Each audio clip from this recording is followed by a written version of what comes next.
C'est un festival absolument dément. 70 000 personnes réunies chaque année dans le désert du Nevada aux États-Unis.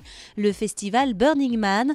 Des conférences sont aussi programmées dans le monde. Nantes organisera celle de 2018. Du 5 au 8 avril, les machines de Lille accueilleront l'événement sous les nefs. 280 congressistes Burning Man venus de toute l'Afrique et de l'Europe sont attendus.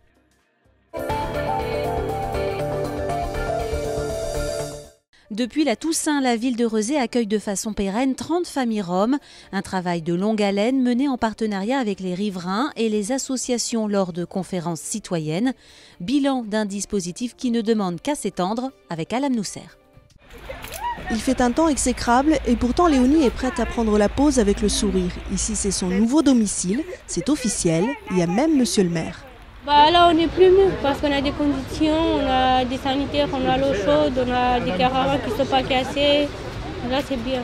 En 2015, Yoneli était dans un des 2 bidonvilles de Rezé. La mairie lance alors une conférence citoyenne pour travailler sur l'accueil des Roms, leur intégration et le démantèlement des bidonvilles. Un an plus tard, les citoyens proposent un plan d'action et pour certains d'entre eux, c'est un déclic. D'une part, ça m'a permis de démystifier cette population, d'apprendre à la connaître, parce que je ne les vois plus comme des étrangers, peut-être néfastes à la population. Au contraire, je les vois comme des gens qui ont envie de vivre ici, qui ont envie de travailler ici, qui ont envie d'habiter dans des appartements comme tout le monde, d'avoir leurs enfants à l'école et même d'apprendre le français. 450 000 € sont investis pour l'aménagement de 2 terrains sur Rezé. Les 30 familles recensées au début de la démarche sont logées. L'inquiétude principale autour de ce projet était l'arrivée massive de nouvelles familles sur la commune. Nous avons intégré les familles qui étaient là avant 2015 et puis les autres le savaient, il n'y aurait pas de possibilité d'entrer dans ce dispositif aujourd'hui. Après par la suite ce sera peut-être envisageable, mais en tout cas il n'y a pas eu d'appel d'air, pas plus de familles aujourd'hui qu'il y a 5 ans et donc ça c'était un argument qui était fallacieux et erroné. Cette initiative rezéenne est pour le moment isolée, une expérimentation regardée de près par Nantes Métropole qui réfléchit à un plan d'intégration à l'échelle des 24 communes.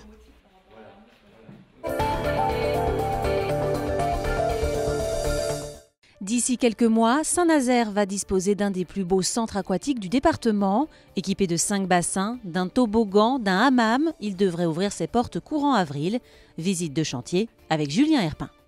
Face à la soucoupe, elle aussi en travaux, impossible de le rater. Ce centre aquatique est un immense bâtiment où des dizaines d'ouvriers s'activent. Nous voici dans les futurs vestiaires, spacieux et au design épuré. Une partie sera réservée à l'accueil des scolaires, une autre pour le grand public. C'est l'une des particularités de ce centre aquatique, multiplier les espaces pour s'adapter à tous les publics. On peut très bien imaginer qu'on aura par exemple ici du secondaire le lundi matin, des secondes et des premières. À côté, on pourra très bien envisager un peu d'association et tout au fond, pourquoi pas du grand public. Puisqu'il y a vraiment, je rappelle, cette volonté de mixer l'ensemble des publics. Autre exemple, avec cette rampe permettant au public à mobilité réduite d'accéder au bassin. Plus qu'une piscine, ce centre est aussi destiné aux loisirs avec son bassin à vagues, son toboggan, son hammam. Un équipement assez inédit pour une municipalité. Nous avons ici une conjugaison de différents bassins permettant à l'ensemble de la population de s'éclater, permettez-moi cette expression. Oui, on va être dans le haut de la division, de la première division, avec un centre aquatique exceptionnel qui n'a pas de concurrent, à ma connaissance, dans ce département. Plongé à présent dans les entrailles du centre, ici c'est un système de filtration à l'ozone qui a été choisi pour traiter les milliers de mètres cubes d'eau. Alors il y aura toujours un appoint de chlore, c'est obligatoire pour effectivement nettoyer l'eau, mais voilà, vous avez pu avoir cette sensation de respirer de sensation d'eau de javel que vous avez dans les piscines. Vous allez rentrer, vous allez avoir une eau très cristalline. L'ouverture est prévue mi-avril. Ce centre aquatique pourra accueillir près de 900 personnes en même temps, à des tarifs supérieurs à ceux de la piscine Léo Lagrange, mais que la mairie veut accessible au plus grand nombre.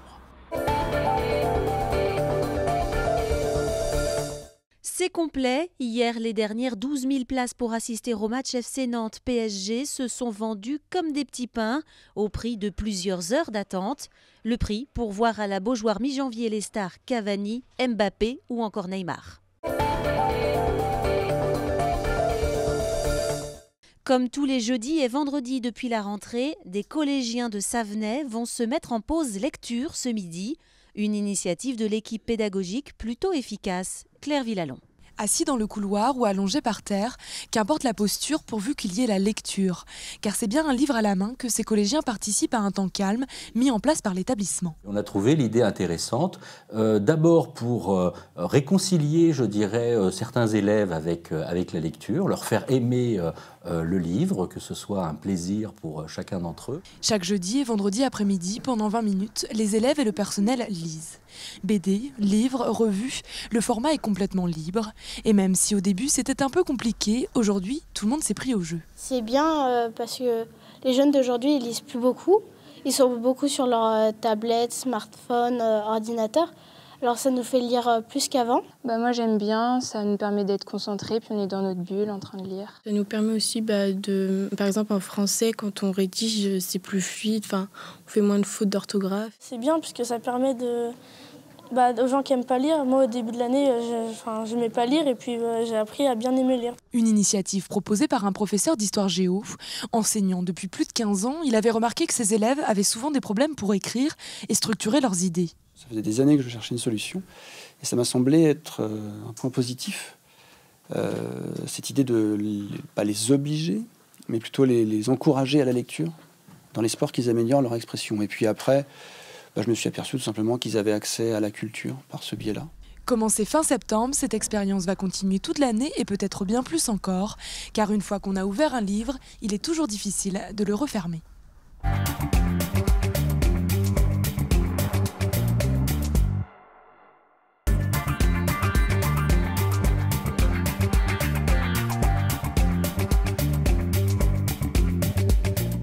Il n'y a jamais eu autant de chantiers, de rénovation, de modernisation. 1600 en même temps, on n'a jamais vu ça en France depuis la fin de la Seconde Guerre mondiale. Alors comme à Savenay aujourd'hui, ça pose un certain nombre de questions et notamment de désagréments parfois pour les riverains parce que ça fait du bruit. On fait les travaux la nuit pour éviter de couper les circulations le jour. Mais lorsque ces travaux seront finis, nous aurons un réseau modernisé et des gares modernisées et un agrément supérieur pour tous les voyageurs.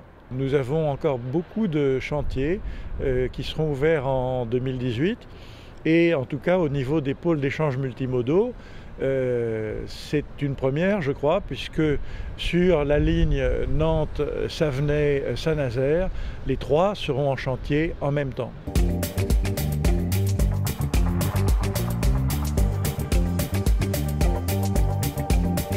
Cet horrible acronyme de PEM pour pôle d'échange multimodal indique bien que toutes les mobilités sont envisagées. C'est-à-dire qu'il y a, par exemple, on constate bien quand on voit tout autour de la gare les parkings que la communauté de communes est en train de construire. C'est absolument capital pour que les gens puissent laisser leur voiture et rejoindre Nantes, Saint-Nazaire, Redon, Rennes, d'autres villes et ne soient pas obligés de prendre leur voiture. Quand on voit la congestion à l'entrée des métropoles, c'est certainement l'avenir.